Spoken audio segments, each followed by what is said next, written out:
شكرا. ثانيا أدعو رئيس هيئة الإذاعة والتلفزيون ومسؤول الإعلام الحكومي معالي الوزير السيد أحمد عساف لتبادل مذكرة تفاهم حول شراء أجهزة وآلات ومعدات لمطبعة صحفية وطنية جديدة في رام الله.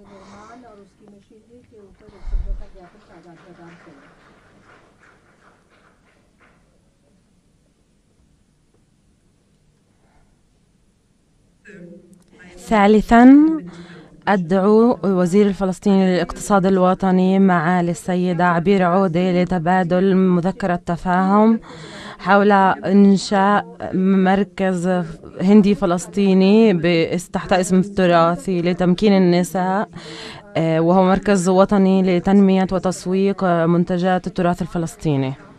رجاء التفضل.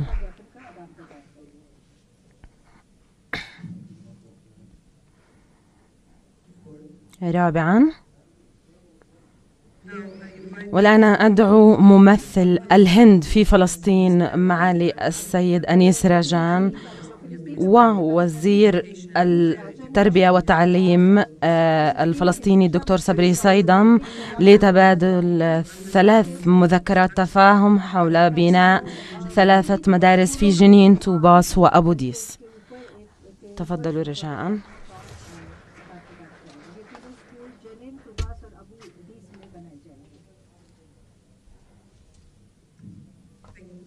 شكرا جزيلا. فخامة الرئيس ودولة رئيس الوزراء يمكنكم التفضل إلى المنصة.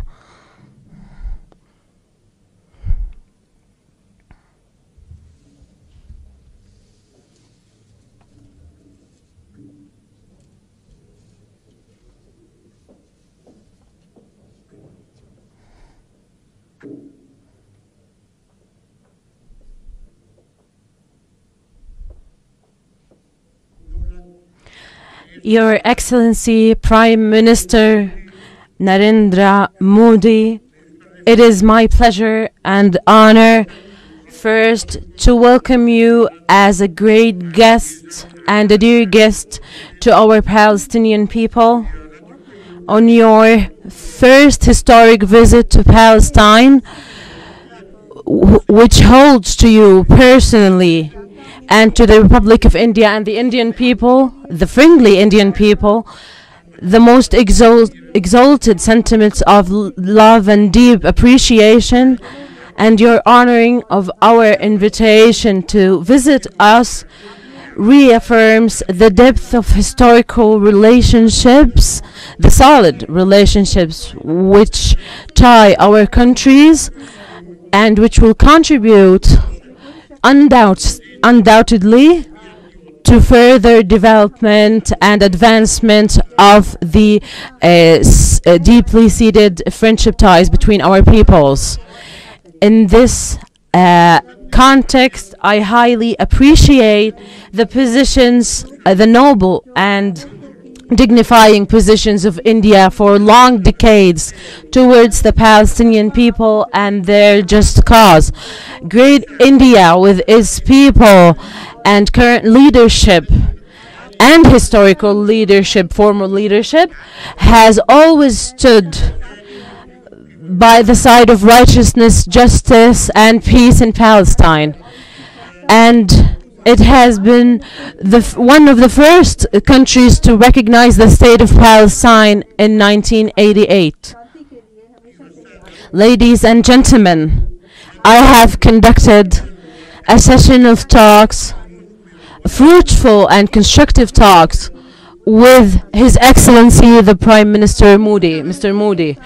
It has been a very kind and great opportunity to update him on the overall developing situation in Palestine and in the region.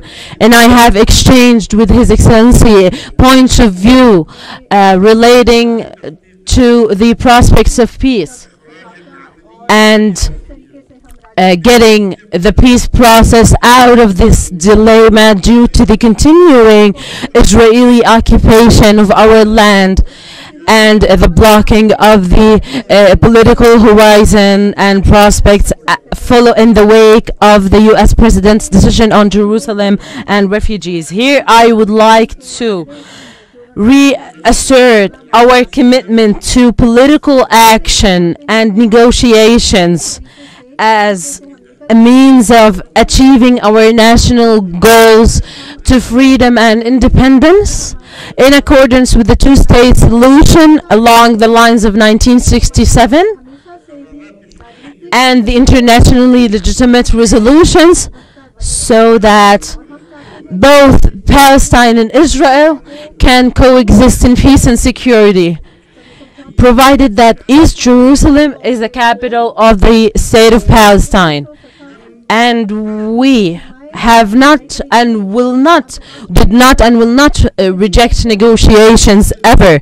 And we have said, and we still say, that we are ready to engage in negotiations.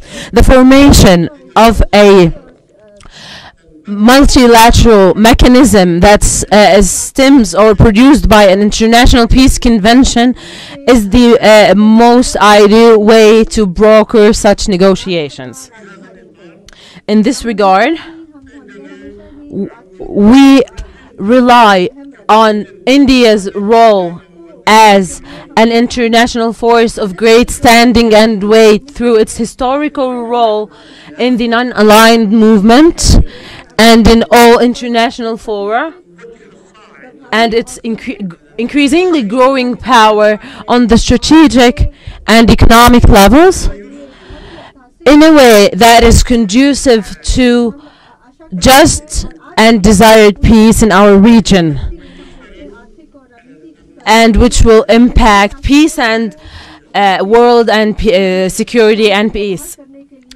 Your Excellency, the Prime Minister, this has been a good opportunity to express to Your Excellency how much respect and how high of a standing you personally have through your wise and courageous and brave leadership, and in establishing peace and stability foundations in our region and the world. And in recognition of that, we have had the honor today to decorate you with the highest order of honor in Palestine, and that is the Grand Order of the State of Palestine. This and I should not miss to thank and express our thanks and appreciation to your government's generous decision to fund a number of projects, a variety of important and essential projects which will contribute to building our national institutions and the service of our Palestinian people. And this will contribute to reinforce bilateral relations between the friendly countries, which we want to further prosper in a wide spectrum of fields and areas. And in this respect, we reaffirm our commitment to cooperate jointly to promote cooperation in security areas and fighting terrorism wherever it existed or emerged. Once again, I salute you, Your Excellency, and wish you a lifetime of happiness and success and abundance of success and happiness, and to the Republic of India and its friendly people further prosperity and well-being. Long live the Palestinian-Indian friendship. Thank you.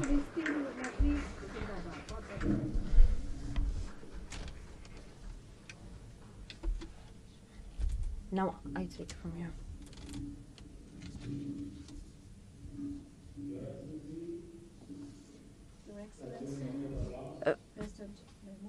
فخامة الرئيس محمود عباس، أعضاء الوفد